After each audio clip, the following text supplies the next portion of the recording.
Time now is 6:44 in your Capitol Watch. Lawmakers head back to Washington Monday, and Congress has just a few weeks to pass key bills before the August recess, but they could be facing gridlock.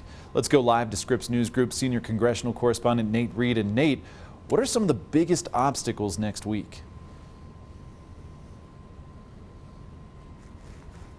Well, Tony, the big obstacle is the Save America Act. There's a small faction of conservative lawmakers who've been pushing for the Save America Act to become law, but up to this point, it does not have the support needed in the U.S. Senate to go to President Trump's desk. And that's causing a lot of factionalization, a lot of Republicans who are really frustrated with each other over the lack of progress on that bill. And for that reason, a small handful of Republicans have pretty much held up all other legislation in the House of Representatives while they push for the Save America Act to become law. So what's falling by the wayside?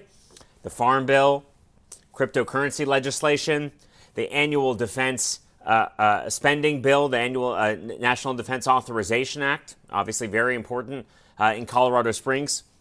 Also falling by the wayside, government funding bills, the bills that make sure that there isn't a partial government shutdown come October 1st. And look, there is not a whole lot of time between now and that October 1st deadline for Congress to try and reach a reasonable conclusion. So again, many more questions than answers about whether they'll be able to actually join together and pass something come next week, or whether lawmakers will return to D.C. with those exact same fracture points over the Save America Act, which, by the way, critics say could disenfranchise millions of Americans if it becomes law ahead of the midterm elections. It requires universal proof of citizenship to vote and universal voter ID, things that are currently not on the books in many U.S. states. And Nate, another big topic. Former Senate GOP leader Mitch McConnell suffered a health episode a month ago, and really he's been out of the public eye ever since.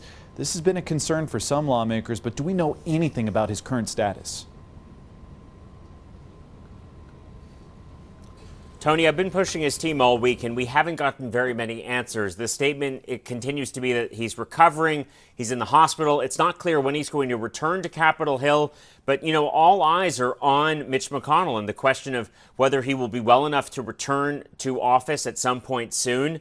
The governor of Kentucky, Andy Beshear, Democrat, by the way, and otherwise a largely Republican state, sending a public letter earlier this week calling on McConnell to release more details about his health status. At this point, Tony, more questions than answers about the status of the former Senate Republican leader. He's still the chair of a major Senate committee and also in charge of getting a lot of those government funding bills across the finish line this fall.